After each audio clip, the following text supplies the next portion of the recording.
A bike ride to try and beat cancer. More than 100 Bristol Myers Squibb employees are setting out and stepping up to ride up to 80 miles per day over 3 days, contributing to nearly 3,000 miles from Oregon to New Jersey. Max Massey spoke with one of the San Antonio riders who has a special reason for joining the effort. Max joins us now live. Maxwell, good to see you, sir. Why is this ride so important to him?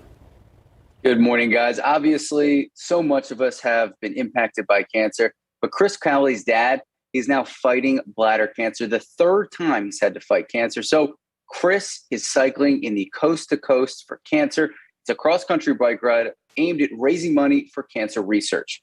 Now, Chris is joining others with a goal to raise more than $1 million, all in support of the V Foundation for Cancer Research.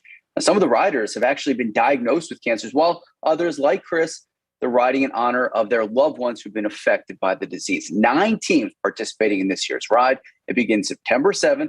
Now, Chris was very candid with me. He was talking about his family, talking about his motivation for partaking in this year's ride.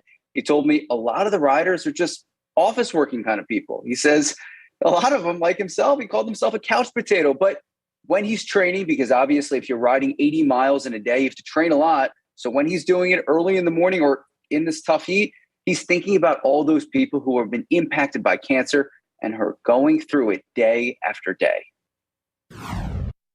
I tell you, like, there are patients who are sitting in treatment rooms for 8 hours at a time, right? If they can get up and muscle through the pain and do what they've got to do to get themselves healthy, I can get up out of bed and go train early in the morning, and I can do it. And so you do think about the patients when you're doing a ride like this. Now, Chris added, during some of these long rides when he's sitting on the bike for 5-6 hours, says it's tough, but he thinks about those people, what them and their families have to go through. He added that everyone we know has been touched in some way by some sort of cancer, whether it's a relative, a friend, or a colleague. We all know someone who's had to deal with this.